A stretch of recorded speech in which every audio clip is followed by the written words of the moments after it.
Hi everyone, उम्मीद करती हूँ आप सब ठीक होंगे और मैं भी यहाँ पे ठीक हूँ। तो जी, आज का व्लॉग इस तरीके से है कि मैं करने लगी हूँ अपने घर की डीप क्लीनिंग बेडरूम की। तो मेरे छोटा सा बेडरूम है जिसकी मैं एकदम बेसिक से डीप क्लीनिंग करूँगी। तो आप भी मेरे साथ में बने रहिए और देखते रहिए, मेरे व्लॉग को एंजॉय कीजिए और मैं आपकी बनूँगी इस तरीके से आपकी मोटिवेशनल, जो आप अपने मेरे वीडियो देख के आप भी अपने घर को अच्छे से डीप एंड क्लीन कर सकते हैं। तो बस आज का वीडियो हमारा इसी पे है और अच्छे से मैं आपको मेरे घर की डीप क्लीनिंग करते करके बताऊंगी और आप भी अब अपने घर की डीप क्लीनिंग मेरे वीडियो देख के कर सकते हैं। तो जी चलिए करते हैं स्टार्ट।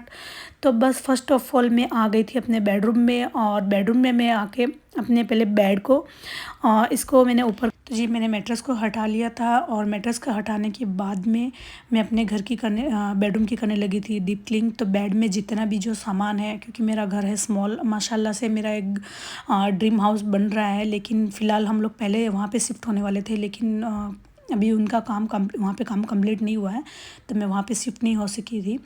बस ये मैं कपड़े देख रही हूँ कि जो मुझे सिलवाने हैं और जो भी मुझे रमज़ान में पहनने हैं उन कपड़ों को मैं साइड में कर दूँगी। कुछ तो मैंने टेलर के पास पहले ही दे दिए थे और कुछ जो मुझे पहनने हैं उनको मैं एक तरफ कर दूँगी। और इस तरीके से किड्स के, हमारे बच्चों के जो भी कपड़े रहते हैं रमज़ान में जो पहनने वाले हैं, अभी जो छोटे होने वाले हैं, तो उन्हें पहले ही हमें उनको दे देना है ताकि ये उनके साइज़ स्मॉल होने से पहले वो लोग पहन पाए। तो बस इस तरीके से मैंने अपने बेड में, मेरा बहुत सारा सामान है क्योंकि घर है मेरा छोटा और मैं मोस्ट ऑफ सामान अपने बेड में ही रखती हूँ।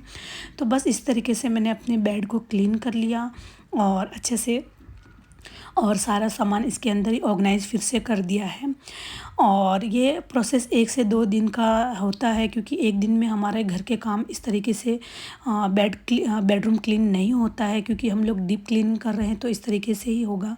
तो बस सेकंड डे में आ गई थी, बच्चों को चले गए थे स्कूल और उसके बाद में मैंने अपना बनाया ब्रेकफास्ट, जो है मैं ऑमलेट बना रही हूँ, ऑमलेट सैंडविच बना रही हूँ। तो मैंने अपना ब्रेकफास्ट मैंने फिनिश किया। उसके बाद में अपने क्लीनिंग पे मैं फिर से आ गई थी, क्योंकि ये जिस तरीके से मैंने आपको पहले बताया कि ये बेडरूम मेरा इतना स्मॉल है, फिर भी मुझे 2 से 3 दिन लग गए थे क्लीनिंग करने में। तो आप भी एक साथ में मत करना। और मैं करने लगी थी अभी स्विच बोर्ड क्लीन। तो मेक श्योर पहले आप मेन स्विच जो है उसको बंद कर देना और कॉलिन और टूथब्रश की सहायता से मैंने इसे क्लीन कर लिया था। और मेरे घर में पहले टाइल्स का काम हुआ था, तो उसी की वजह से काफ़ी डस्ट एंड मिट्टी बहुत सारी जगहों पे जाके जमा हो चुकी है, तो मुझे उसे भी अच्छे से डीप क्लीन करना था। तो बस इसी तरीके से मैंने ट्यूबलाइट निकाली और कॉलिन की सहायता से मैंने इसे अब डीप क्लीन कर दिया है। इस तरीके से हमारे जो चार्जर रहते हैं उनमें भी काफ़ी मिट्टी एंड डस्ट, और ये वाइट कलर के होते हैं तो ये काफ़ी जल्दी ब्लैक हो जाते हैं। तो बस इसी तरीके से मैंने कोलगेट और कॉलिन लेके मैंने इसे क्लीन कर दिया है। तो ये मेरे अच्छे से क्लीन हो चुके हैं, क्योंकि ये वाइट है तो मैं इसे पहले से ही क्लीन करती रहूँगी तो ये एक ब्लैक नहीं होगा और अच्छा भी रहेगा और क्लीनिंग भी इसकी अच्छे से हो जाएगी।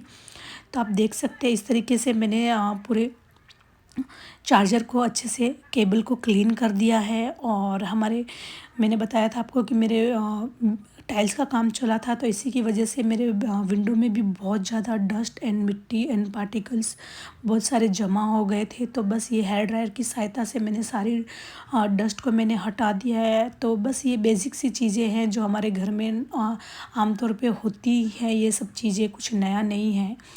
तो बस इसी तरीके से मैं अपने घर की क्लीनिंग कर रही हूँ। बाद में मुझे विंडो की अच्छे से जो ग्रिल होती है उनकी क्लीनिंग करनी है, क्योंकि फ्लैट सिस्टम है ये, तो मेरा फ्लैट में इसी तरीके से ग्रिल लगी हुई है और ये काफ़ी डस्ट हो चुकी थी इसके अंदर, बाहर से काफ़ी मिट्टी आती है और टाइल्स का काम चला था उसी की वजह से भी कुछ मिट्टी रह चुकी थी। जितनी मैंने पहले क्लीन करनी थी उतनी मैंने कर दी थी, लेकिन अभी मुझे एकदम डीप क्लीन करना था। तो बस मैंने पानी ले लिया है और वेस्टेज कोई कपड़ा ले लिया है, उसी से मैंने अच्छे से इसकी क्लीनिंग कर दी है।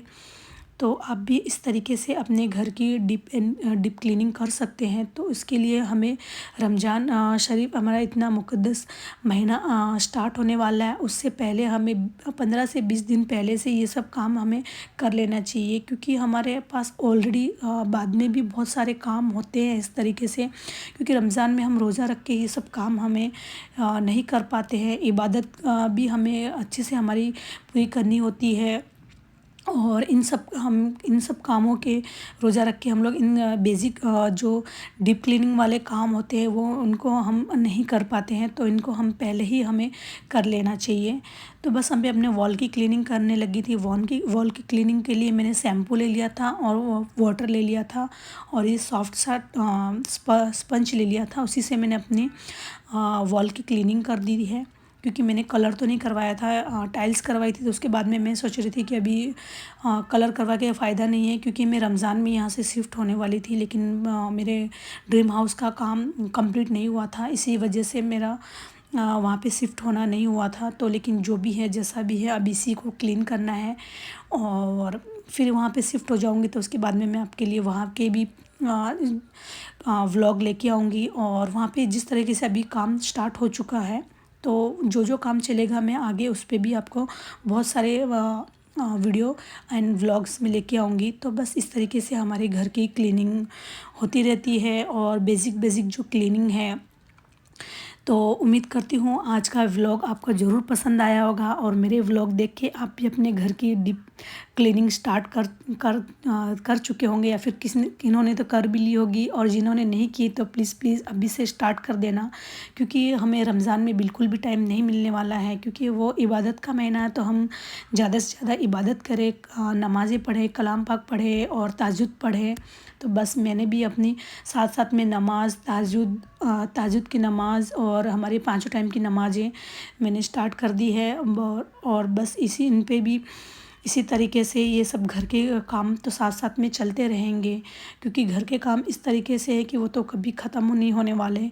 तो बस हम अपनी तैयारी इस तरीके से कर लेते हैं। तो और बाकी के रमज़ान में हमें जिस तरीके से हमारे किचन के काम, हमें ग्रोसरी लानी होती है, और भी जो हमारे स्टोरेज करना रहता है, जैसे इमली की चटनी बना ली हमने पहले से ही, और गार्लिक वगैरह का पेस्ट बना लिया, ग्रीन चिली का पेस्ट बना लिया, वो सब की तैयारी मैं आगे आपके आने वाले व्लॉग्स में ज़रूर बताऊंगी। तो वो सब काम भी हमारे पास में ढेरों ढेर लिस्ट लगी रहती है। तो ये सब काम हम लोग, बेडरूम की क्लीनिंग हो गई, हमारे जो पूरे घर की क्लीनिंग हो गई, हम लोग पहले कर लेंगे, तो हम लोग को किचन में लास्ट में हम लोग काम करेंगे तो हमारे लिए ईजी हो जाएगा।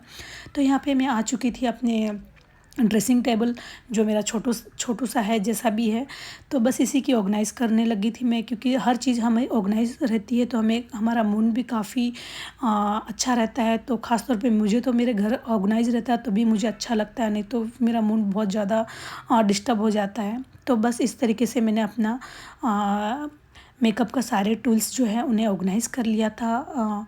तो ऑर्गेनाइज़ करके मैंने रख दिया है। आप देख सकते हैं काफ़ी ऑर्गेनाइज़ हो चुका है। इस तरीके से हमारा घर ऑर्गेनाइज़ रहता है तो काफ़ी हमारा मूड सही रहता है, और हमें एक भी चीज़ हमारे टाइम पे नहीं मिलती तो कितना ज़्यादा हमारा मूड ख़राब हो जाता है। आप देख सकते हैं इस तरीके से मेरे बेडरूम की क्लीनिंग हो चुकी है। उम्मीद करती हूँ आज का व्लॉग आपको ज़रूर पसंद आया होगा। प्लीज़ पसंद आए तो प्लीज़ लाइक कर देना, सब्सक्राइब कर देना, और फ्रेंड्स एंड फैमिली में शेयर कर देना। मिलेंगे नेक्स्ट वीडियो में। Bye guys, thank you for watching.